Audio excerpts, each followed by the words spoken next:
Hi, I'm Christina Cote with the Chef's Connection, and we are speaking to award-winning chef and the creator and head chef of his namesake restaurant, Mr. Gabriel Kreuther. Thank you so much for being here. And congratulations, you just opened up this restaurant around a year ago. What is it like to now have your own amazing restaurant in the heart of Midtown? Oh, it's great because it was always my dream to open my own place, and it took me a while to do that. I started cooking doing cooking when I was 14 years old, and I always had that dream of opening my own place. And but I never thought it will be in New York City. I always thought I will open a place in France. But I finished up in New York City, and here I am. Congratulations, that's a huge feat. That's so exciting. And you've worked with many of the very best chefs in the whole world in Europe, and then you've been in New York for the last 20 years. So you've worked with Danny Meyer and Jean-Georges and many others. Do you feel like you've had incredible training to now start your own restaurant? Do you feel any pressure, or you feel like you have a great team behind you? I mean, we're in a business that it's natural to have pressure. And I was fortunate enough to really have a great mentor, which was my uncle. I worked with him for 4 years, and after that, I was best apprentice in France. Yes. And at the time, when I was very happy, I'm like the best apprentice in France, and he's like, oh, you don't know anything. Right now, it's just the beginning for you. So calm down and go places and learn as much as you can. But always be sure that where you work, it's a place that you learn something. And so I followed that. That's what he said to me, and many other ones. And I worked in many different places, and always with people that loved what they were doing. And I was one of those guys that always asked many questions. Why this? Why that? And I think that helped me a lot through the years. And I spent a lot of times with people that I liked, work for. And it paid off in the long run. That's great. Do you find that you're still learning things every day, especially? Oh yes, it's a business that evolves almost weekly. You've worked with many of the most established, well-known chefs in the industry, Jean-Georges and Danny Meyer. Do you feel any pressure in now starting your own operation and your own restaurant? Or? This business, we're working in a business that the pressure is on every day. No matter what you do in this business, the pressure is on. And I think having worked with some of the best people in the business shows you and helps you to create your own way and see what you stand for, also learn from them. In Europe, I worked with some of the best people also. I spent 4 years with my uncle, and that was literally probably my best mentor. I started from scratch over there, and I worked very hard, and he's the one actually who made me do a lot of things that you don't like, cleaning and all these things that we don't really like to do. Sure. And he wanted to test me that I wanted to do this business. It was not just a choice because I had to do something. So he wanted to show me the bad stuff first to make sure that I choose the right path. And more he pushed me into that stuff, cleaning, and more crazier I got, more I said, I'm gonna go through this, and I really want to do this business. And at that, when I passed that test, then he really took care of me and took me under his wing. And I learned all the basics, everything from that, and my work ethic probably comes from him. That's incredible. And then when I finished my 4 years of apprenticeship with him, I was chosen to do a contest for the best apprentice of France, which ultimately I won. And thank you. And when I came home at that time, I was really proud and happy that I won, because I never thought I'm gonna win something like this. Yeah. And he's right away. He's like calmed me down. He's like, it's only the beginning for you now. You don't know much. It's a business that it's so huge, so vast, that you're gonna have to learn for the next 15, 20 years until you can do really something on your own. And that's what I did. I followed his advice, and I worked with some of the best people in Europe. I worked in Switzerland, in Germany, always with people that I liked, that I felt that I could learn something, that I can work closely with them. And I was always never looking at the hours that I was working. I always wanted to do more. And then I came to the US, and I was fortunate enough to work with Jean-Georges. and started as a cook over there, and quickly moved my way up to be a sous chef. And then a year and a half later, when his chef de cuisine left, he literally asked me to take that job. I was not running after, but he came and said, I want you to run the kitchen. And that's what I did for another almost 4 years. And I loved it because he trusted me, and I run his business with his spirit, but I was able to run a business on almost on my own. And it gave me confidence and going further. And that's how I moved to the Ritz-Carlton then at the time to open atelier. And then followed each step of the way like that until I opened my own place. Seems like it's been a very organic progression. It has been very organic. A lot of hard work, but a lot of things flowed. Nothing really was forced by myself. It always organically happened by people coming to see me or talking about things, ideas, and I always wanted to make sure that it was right for me. It was not just, sometimes people offer you a lot of things, but it's like more a favor for them than for you. Sure. So I always wanted to make sure that whatever I did in my life helped me grow and get somewhere. That's very wise of you to see that.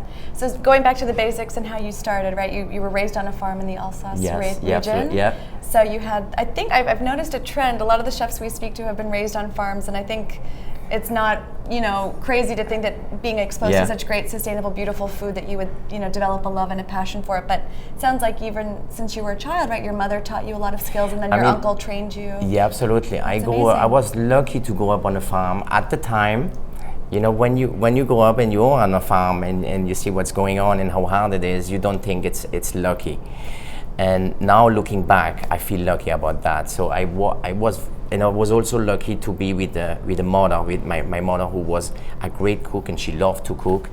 And I found myself spending much more time with her, learning about what she was doing than outside with my father, And so I was like really into it. And at 7, 8 years old, I was cooking with her, and sometimes she left me alone, and I did a couple things. And that's how great. I really followed my passion. And I remember being, 3, 4 years old, my grandfather asking me, what do you want to be? Like every kid. And until today, it always is the same answer. I want to be a chef. I never thought twice. I never really flip-flopped or something. But it was always the same consistent answer. And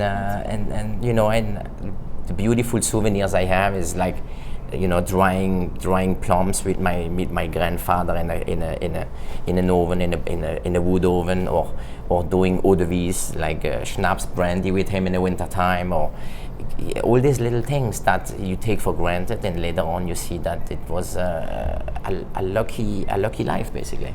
Yeah, and the beginning of this ignition of a passion for you that became a career. What was the first dish you ever made as a child on your own? Was there like a crepe or something special that you remember that was the turning point? I think it was more like cakes at the beginning. It was more like the Sunday morning cake that I did on Saturdays for Sunday, or Kuglopf. And then later on it was more like cooking a chicken or a rabbit, something like that. Or sometimes at that time we were cooking quite often, once a while, tongue.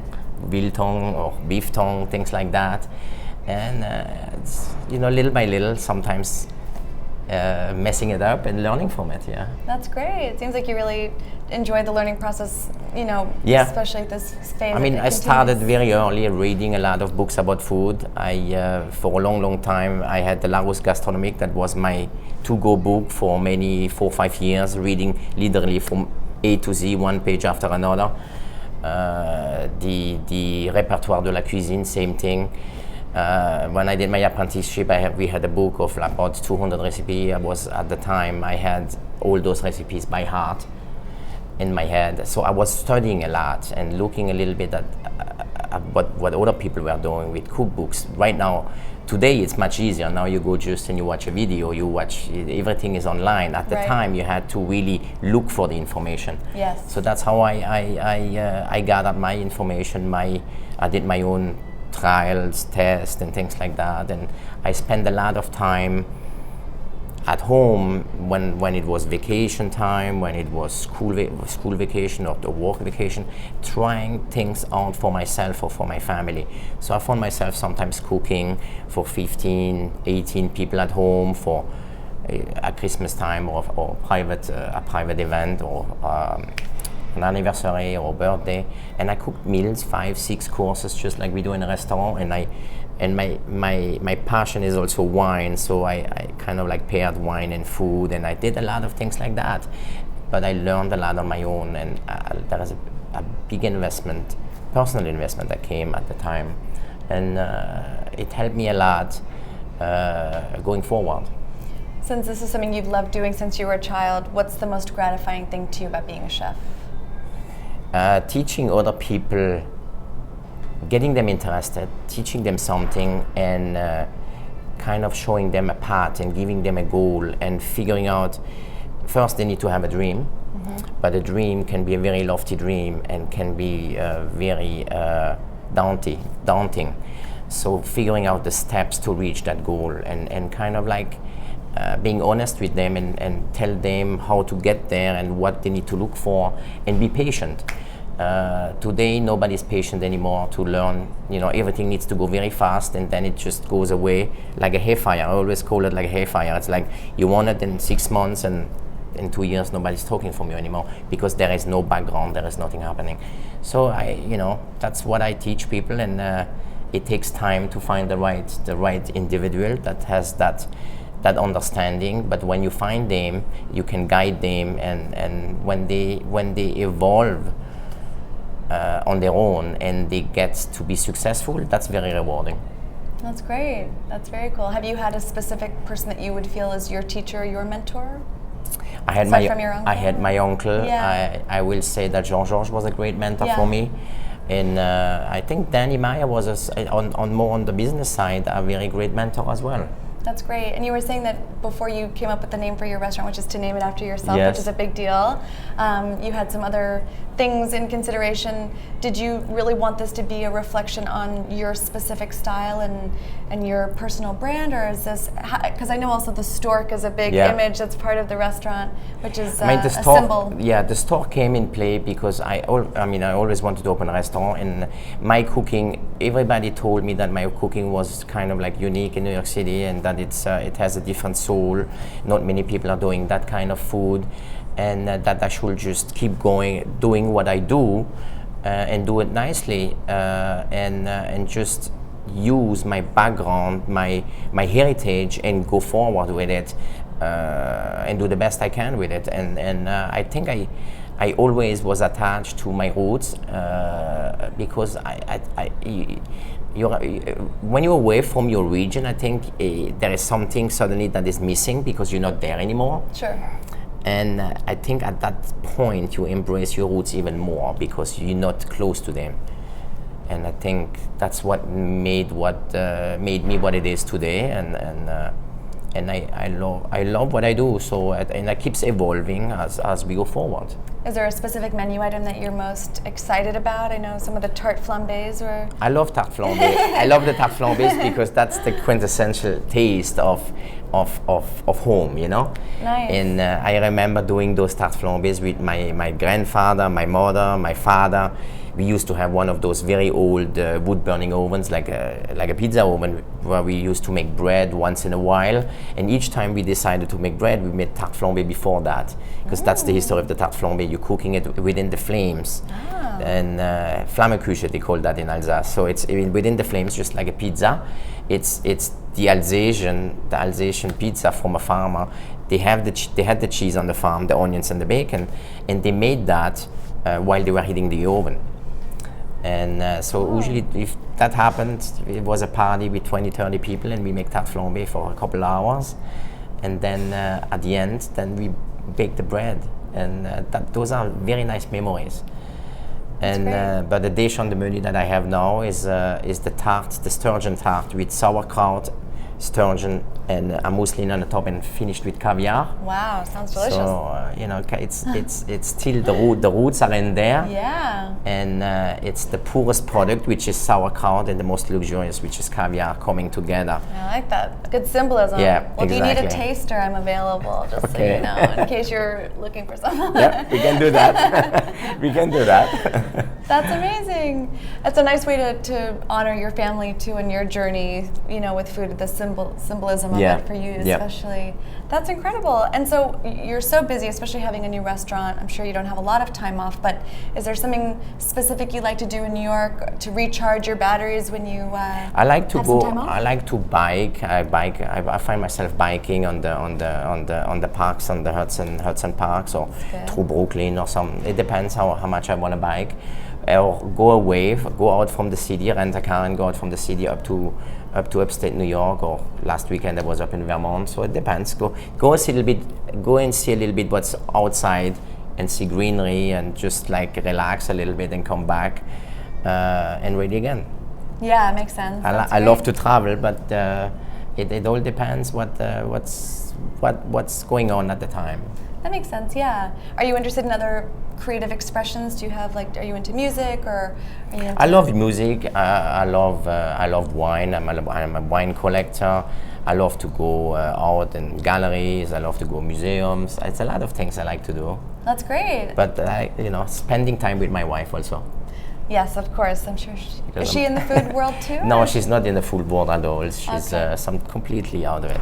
That's kind of fun. Yeah. So you bring your different exactly, influences yes. together. Yeah. That's fantastic. And I know also on a separate note, you've won many awards within the food industry. Mm-hmm. Is there a certain accolade or something that you're most proud of? I guess one of the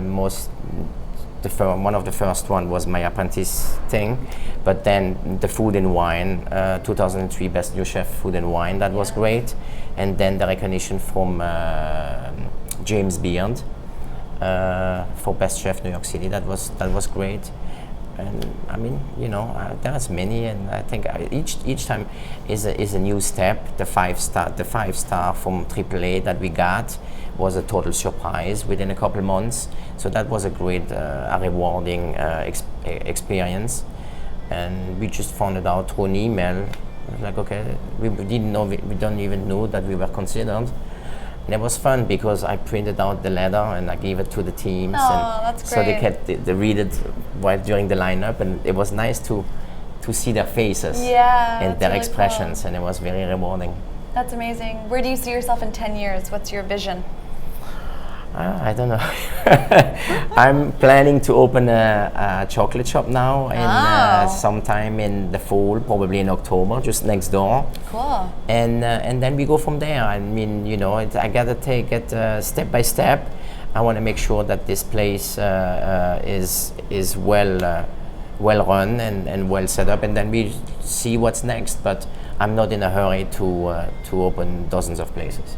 So you'd rather focus on quality over quantity? I think I will keep going and doing things in an organic way, like I did until now, and see what's happened with depending on how things turn around.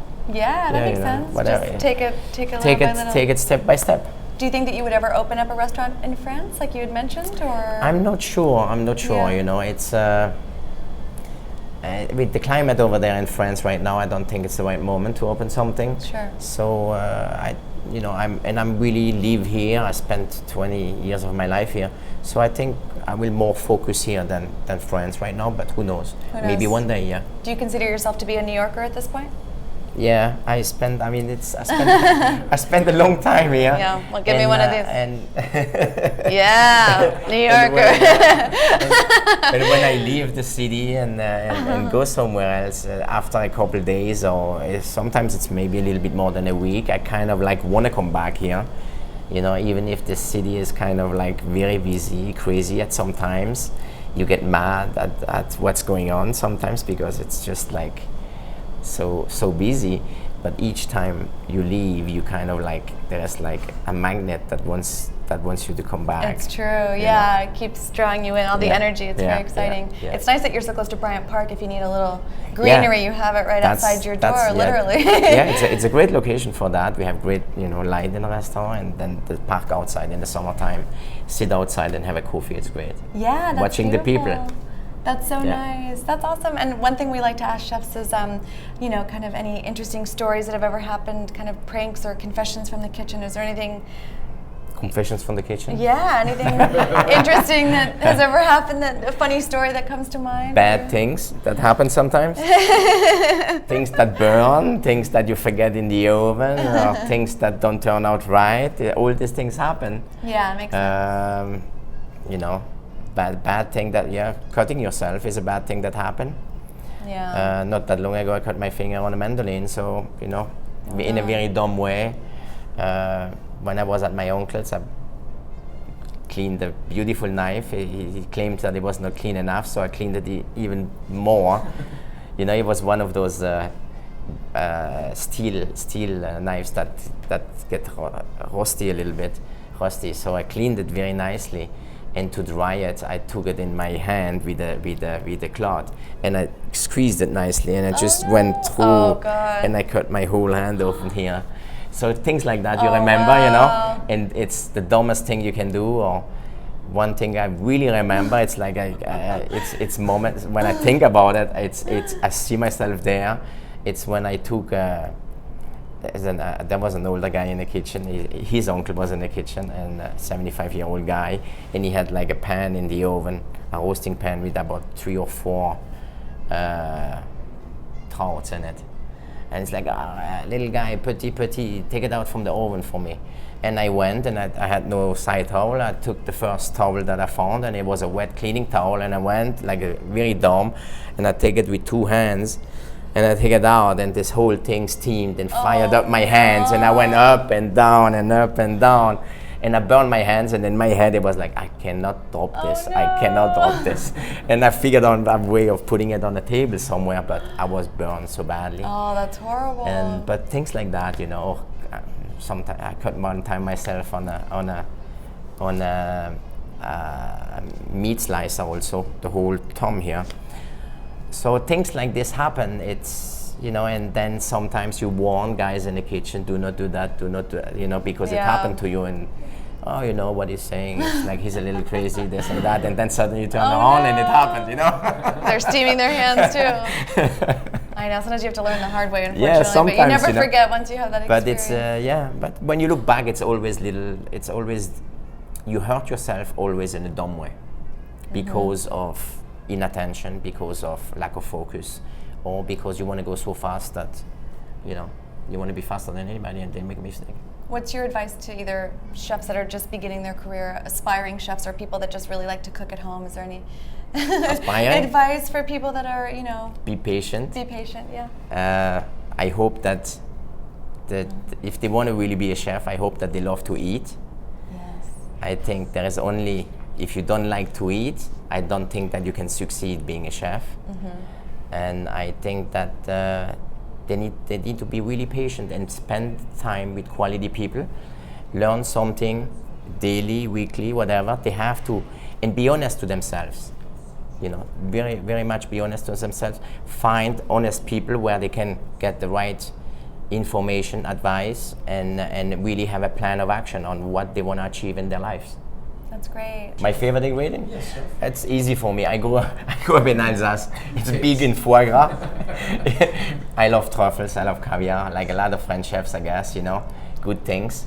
I love also a great salami, a saucisson sec. I love very nice peanuts, the right ones. Hazelnuts. I love it. A lot of things I like. One thing that I'm not very fond of it, and I actually kind of hate it. It's okra. I don't like the way it cooks. I don't like the way, so especially when it's a little too big, it gets that texture, that slimy texture, and I'm not a fan of that. Okay. Could you ever be a vegan? No. No, I don't understand when people are vegan. I don't understand people who are saying that today that they're cooking farm to table. where I think that the people that are successful for the past 100 years have always done farm to table. That's interesting. So it's not a new concept to you. No, it's not a new concept at all. Not having grown up on a farm, farm to table has been a natural thing for every great chef in the world for the past centuries. Right. And here we are, and people talking a farm to table. It's a new thing, but it doesn't make sense. You know, when food takes the wrong trend, it comes to that. Yeah. You know, it goes too far. The pendulum always goes one way and the other way. It goes too far on each way, and one day it comes back, and people realize that something is out of whack here. And then they go back to the essential. And that's why I believe that the true cooking is going to make a great comeback, because good food is never going to disappear. It's there to stay because it's part of a culture. I think people are going to start to put a little bit more time in it again to understand the true root of cooking, because for a long time now, people who have learned in that business went through the wrong channels and went too fast and didn't learn the foundation of cooking and went out of whack. And to go a little bit, to be very, very creative, you have to know the roots from where things come from and then push it forward. That's if you true. have no clue, it doesn't make sense. And good food makes people happy. So if you sit there and you pay for a menu, you want to be happy with the food you get. And if it's out of whack, you're most likely not going to be happy. A lot of people in our business are looking for being sensational. And then it goes viral, and it's like they're looking more to be famous than to be a good cook. Do you have a food that's a guilty pleasure that you're like embarrassed to admit that you like? Like I like Doritos chips, or you like I like chips. I like once in a while, not every day. But I like chips, and then my wife, she does a kind of a sour cream dip sometimes. So I like that kind of stuff.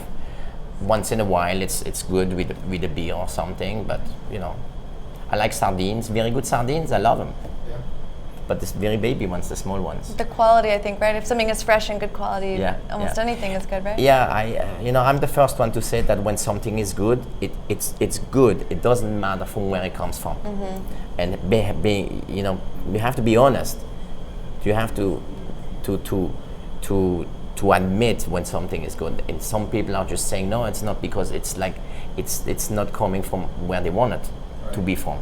But when something is of great quality, it's more about the quality than where it comes from. Makes sense. In terms of where the pendulum is swinging, do you feel like as a culture and as either within New York or the food world, do you think we're in a good place right now, or are we transitioning into a better place? Or? I think it's slowly. I think it's slowly transitioning. I think people are. I think there is. I think a wake-up call is happening. There is a lot of places that offer things. People think they're going there, it's going to be cheaper, it's going to be a lot of different things. And at the end of the day, when they walk out, they had not much food, and it was very expensive, and all it was very trendy. And I think the pendulum is going to come back to more seriousness, because the city has very serious food people.